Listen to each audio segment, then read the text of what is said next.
आपण पाहत आहात लोकप्रवाह न्यूज 24 तास प्रत्येक घडामोडीवर लोकप्रवाहाची नजर।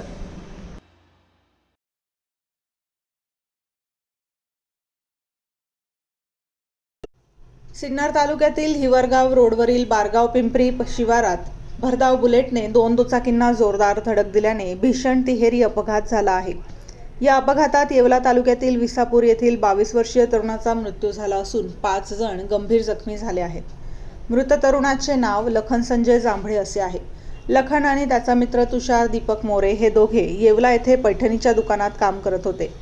तुषारचे आई-वडील सिन्नर येथे राहत असल्याने त्यांना भेटण्यासाठी दोघेही तुषारच्या दुचाकीवरून सिन्नरच्या दिशेने जात होते।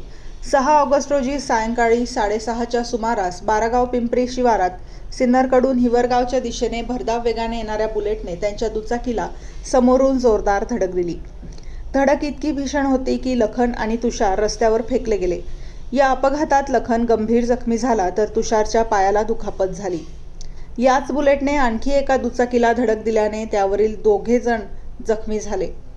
जखमींना तातडीने रुग्णालयात दाखल करण्यात आले। लखनला गंभीर अवस्थेत नाशिक रोड येथील बिटको रुग्णालयात हलवण्यात आले, मात्र डॉक्टरांनी तपासून त्याला मृत घोषित केले। घटनेची माहिती मिळताच MIDC सिन्नर पोलिसांनी घटनास्थळी आणि रुग्णालयात जाऊन पंचनामा केला।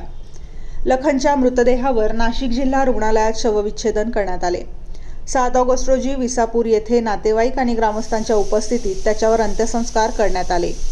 दरम्यान भरधाव बुलेट चालकाच्या निष्काळजीपणामुळे हा अपघात झाल्याचा आरोप करत संबंधित चालकाविरोधात MIDC सिन्नर पोलिसात तक्रार दाखल करण्यात आली आहे। या प्रकरणाचा पुढील तपास MIDC सिन्नर पोलीस सागर गीते करत आहेत।